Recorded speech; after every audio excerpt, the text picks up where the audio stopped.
So we know where we are. Let's figure out where we're going. And here is the published link for today, our slide deck that we're going to be working through, and just our agreements in general. Like, hey, mute your mic. If you want to talk, we want to hear you, but we don't want those hot mic moments. So if you're not talking, keep it muted, use the chat, but feel free to come off of mute, interject. This is our time together. The next 2 or more housekeeping things, there are 9 gazillion things you got going on right now in your schools where you are. And we're grateful and have that gratitude that you're finding the time to be in this moment with us. So we're just mindful of why we're here and as engaged as we can be. Things are going to happen. You'll need to step away. It's okay. We understand, because that last agreement is practice kindness. We have grace to spare. So if you have technical issues, don't worry. This is being recorded and you will get a copy of this emailed out. You can catch up. If you've got a jet, we understand. We're just grateful that you are here.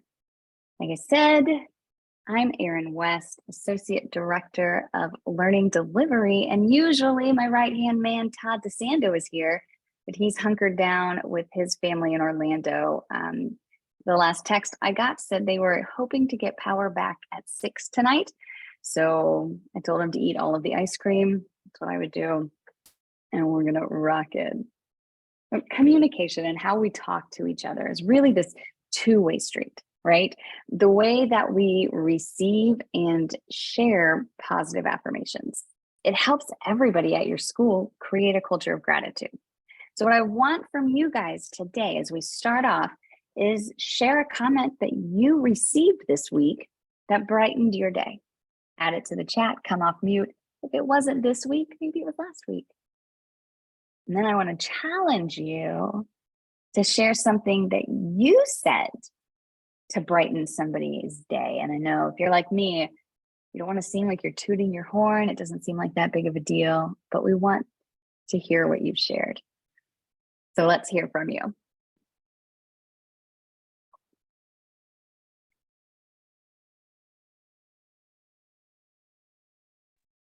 Okay, I can go ahead and share, Erin, if that's okay. So I'm no longer a principal, and so I am a principal supervisor now. And I visited the school where I served as principal, and I went into a classroom to say hello to the teacher, and all of the students started clapping and celebrating and saying, "We miss you, we miss you," and that just really, really encouraged me today. In the work that I do as a principal supervisor, as I go in and work and support the principals, I always say something to the teachers and let them know how much they are appreciated and celebrate the great work that they're doing, and remind them that, you know, our schools will not be the great successes they are without their hard work and their support. So that makes them feel really, really valued and encouraged in this difficult day of COVID and working in schools. Dr. Terrence, I have, I don't know, 4,000 imaginary stars for you to display with pride wherever you go. Just a reminder, they are imaginary, but thank you for jumping in, coming off of mute and sharing. What a fantastic moment to be greeted with applause by students who sometimes aren't the nicest. I mean, who else would like to share? They're in the chat, come off mute. Let's have a love fest.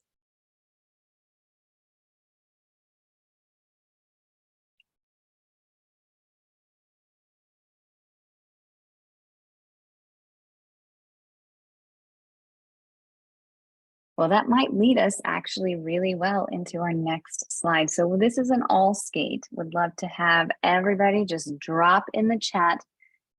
Hey, how would you rate the communication health of your campus right now? On a scale from 1 to 5, being 1 is incredibly unhealthy and 5 is extremely healthy, where do you think you guys land? And there's no right answer because we're all here to dig in together. We have some 3s and 4s. Neva, I've got 500 imaginary gold stars for you for being the second one to jump in. Oh, we got some 3.5s, 4.5s. Nice. Melissa doing some great work. And some 3s, yeah. I'm thinking back at some of the schools that I've been at, and I would say that the health of our communication kind of varied based on the time of year it was. And when things like right here, this slump right before the holidays, we tended to kind of drop in what was healthy communication as everyone went heads down, grades, got to get stuff done. But there were seasons of absolute beautiful oneness and communication. So thank you for jumping in to our all skate where we are. So by the end of our session today, it's our hope that you're going to walk away with maybe some strategies or solutions to whatever your current situation is as we do a mastermind in a bit. Here we go. Do you guys know what percent of communication is nonverbal? Anybody got that stat or quick Google skills? I find this fascinating. 75, 80, 85, you're right. It is between 70 and 93% of all communication is nonverbal. So Dr. Terrence, you got that nonverbal applause. You had that communication with you and you shared your words because words matter. Each and every conversation that we have, it leaves an impression. So during our time today, we're going to explore how to engage in healthy communication that ensure that a core principle of your leadership is productive dialogue with gratitude. I love it. Every single one of you were right who put it in the chat. I tell my kids all the time, you may be saying these words, but your tone says something else. And that I hear louder than your words. And they just roll their eyes at me. But we're going to jump into a snippet from Marcus Alexander Velasquez's TEDx talk. He did a TEDx talk on the art of communication. I want you to lean in. We have about 3.5 minutes of this clip, and he's going to ask some questions. Feel free to physically raise your hand, throw it in the chat, and we'll talk about it on the other side.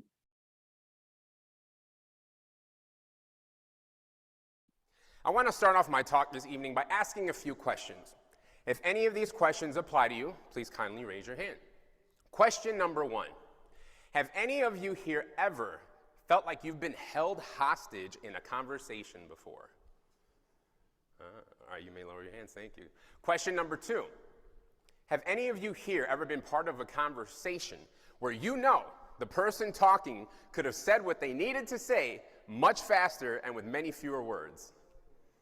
That one was easy. You can put your hands down.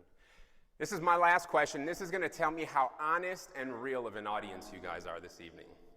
How many of you have been the person in a conversation talking way longer than you needed to be? A couple of you got shy with that last question. Well, the title of my talk this evening is The Art of Effective Communication. And I want to define those terms. Communication can be simply defined as the delivering of information. Now, effective communication is when that information is actually received by your audience. Because see, it doesn't matter how great your delivery is, your communication is ineffective if the information isn't actually received by your audience. And I'll take it a step further. Not only should information be received by your audience, but it also needs to be understood by your audience. Here's an example. Let's say I put you in front of a computer. On that computer screen is a bunch of computer programming.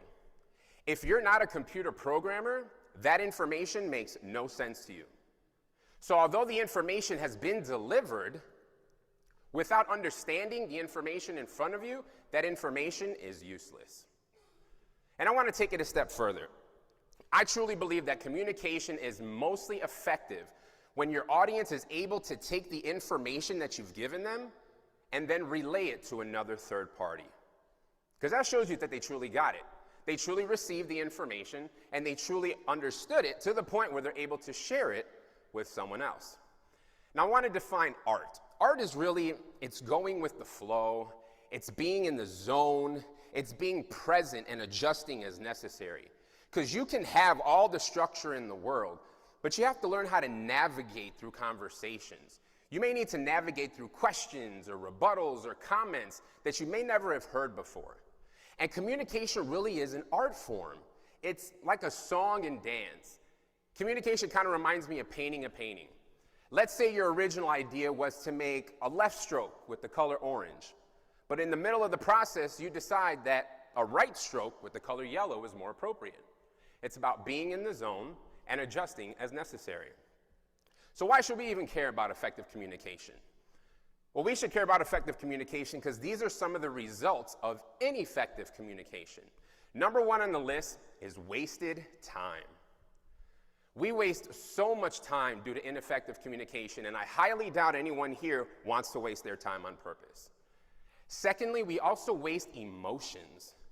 Because see, along with wasted time, conversations drag on much longer than they need to, and with that, our emotions drag on much longer than they need to. See, ineffective communication also leads to misunderstandings. And misunderstandings could lead to the eventual loss of relationships. Has anyone ever lost a relationship due to a misunderstanding? Oof, what a question to end on.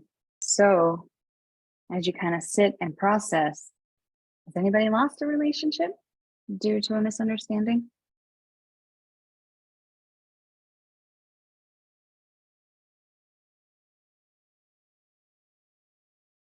I love, Michael, I love you and I were raising our hands at that beginning, at that call, and when he got to the part about, have you been that person? I needed to raise my feet.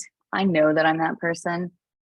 And as I reflect, having watched this, I think about, have I lost relationships because I was that person that was talking too much and not listening? And I'm not aware, the dynamic has changed. But maybe this isn't one you need to come off of mute and share or even put in the chat, but as a reflection, wondering if you have, and that's why we need effective communication. So let's hear from you. It's a little lighter of a topic. How does effective communication impact your ability to lead with gratitude? And I don't have an infinite amount of imaginary gold stars today, so I want to give them all out to at least 3 other people. So let me hear from you.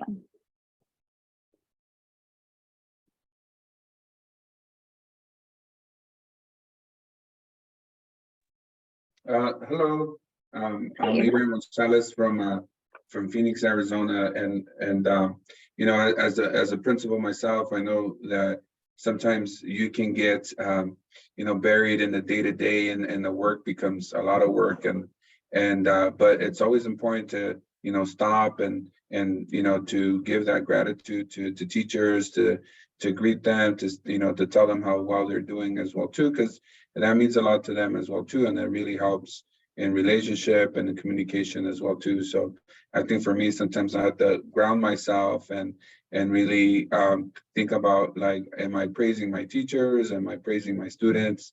And that, because that's important to establishing relationships. Oh, you are spot on. I got 632 imaginary gold stars for you to display with pride. We've got some great nuggets in the chat. Hidden agendas.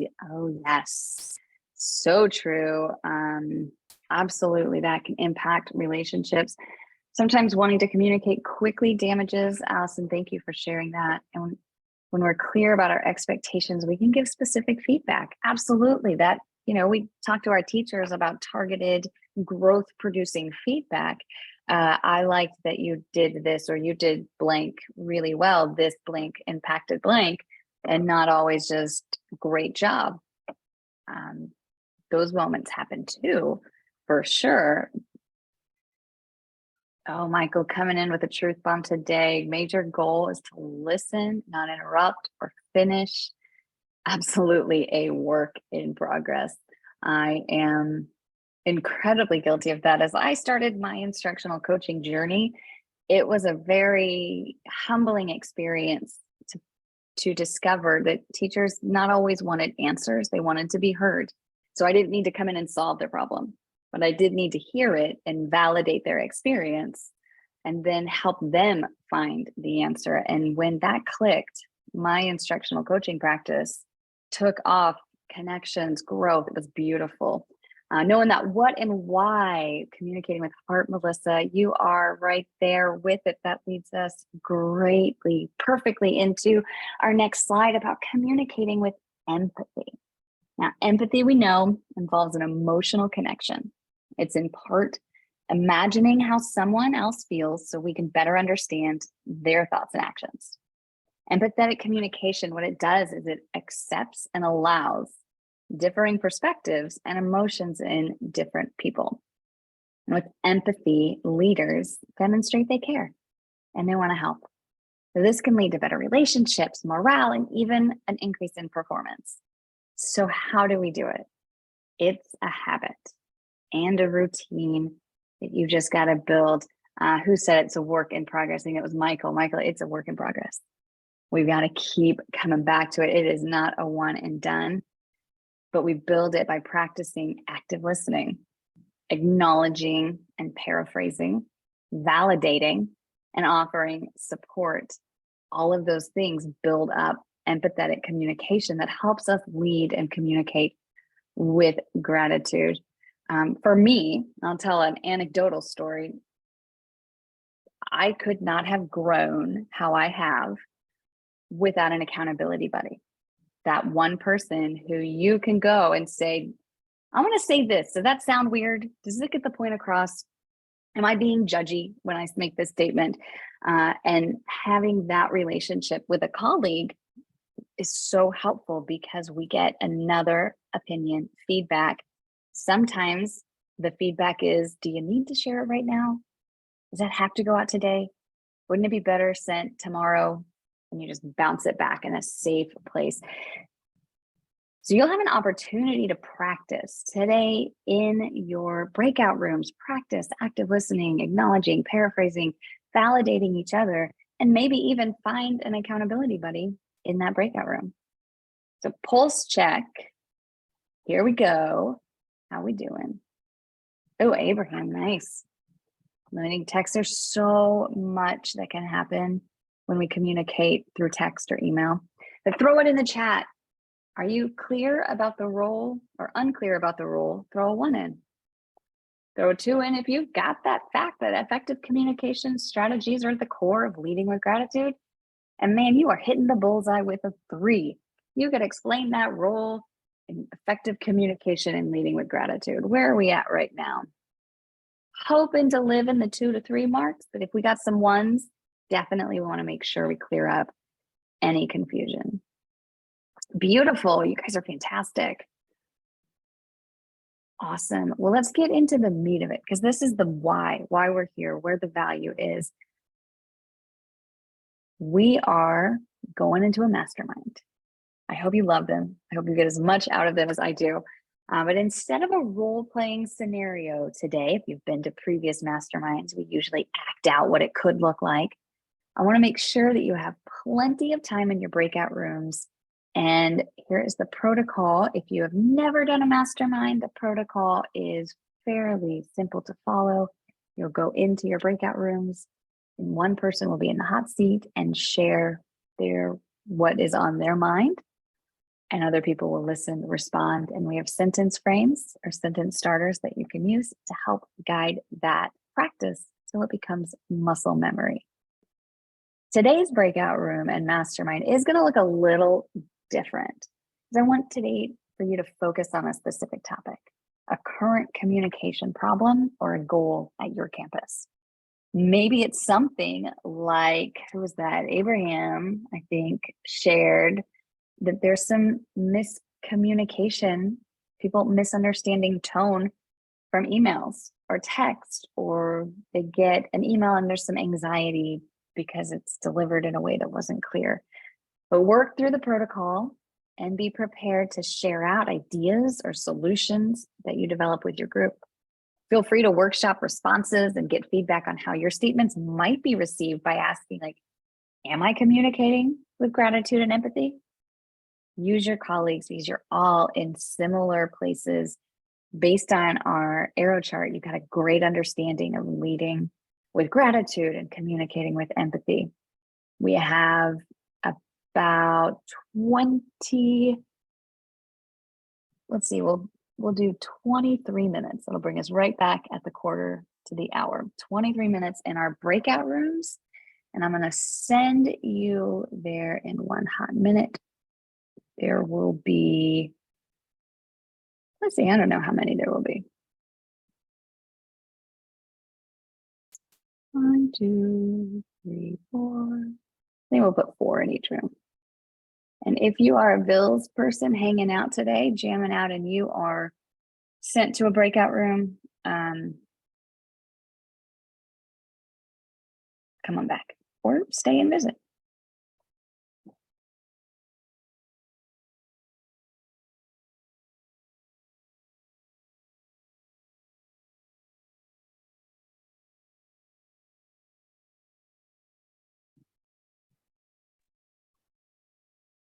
Kurt, did it? It sent me there and then I just left the breakout room, so we're good. Okay, fantastic. Popping in. I forgot how important. And everybody should be back in about 5 seconds. Okay. Welcome back. I hope it was a really good conversation. We had a lot of discussion in the main room here about gratitude and communicating verbally and non-verbally. So we want to hear from you. What were some ideas or solutions in your breakout group, or how'd it go? Just let us know how it went in there.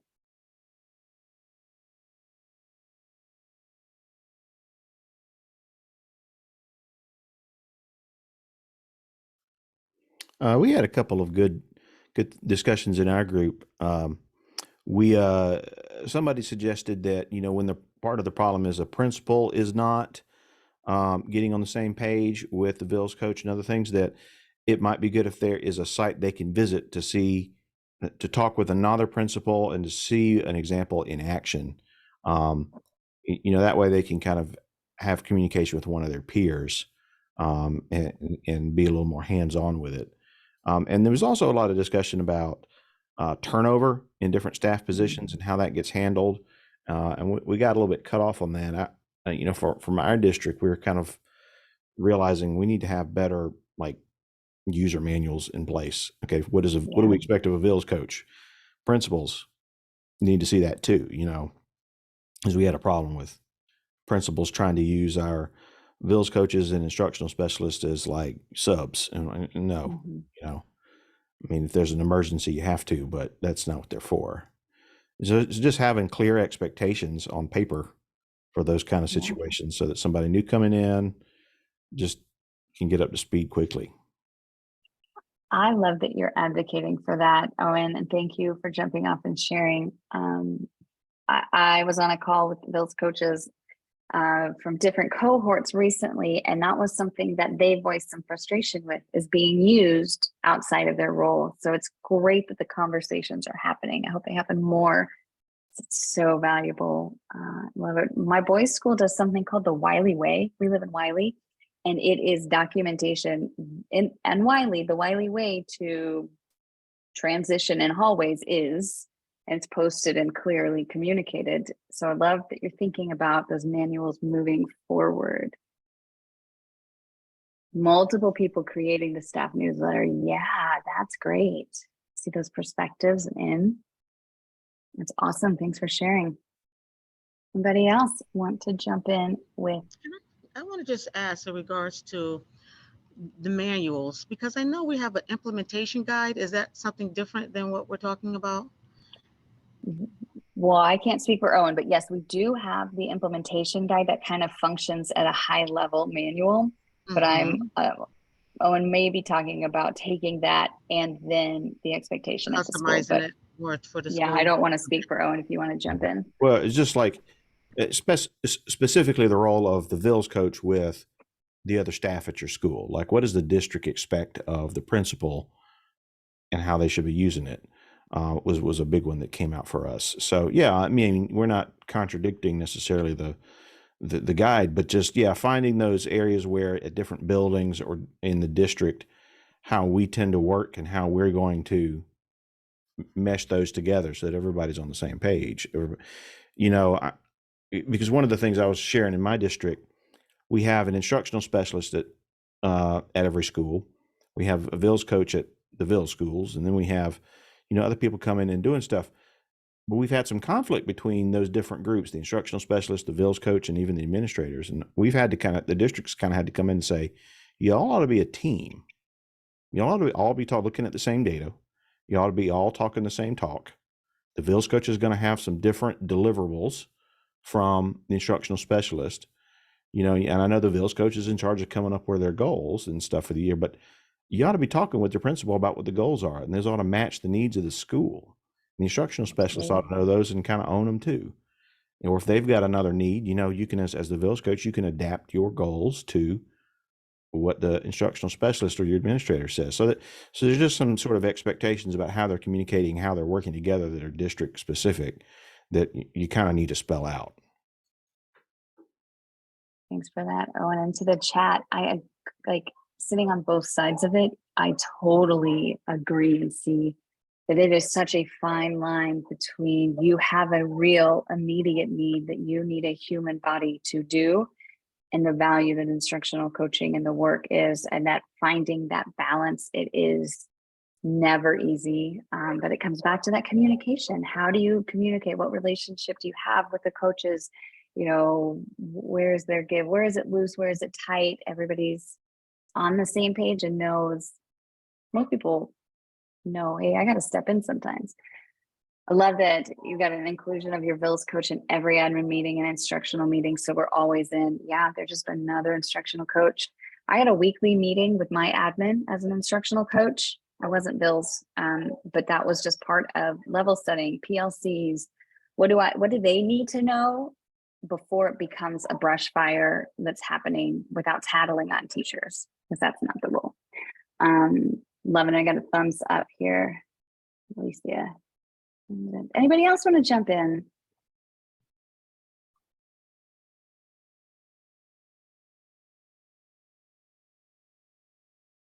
Hi, I'm Larissa from Memphis.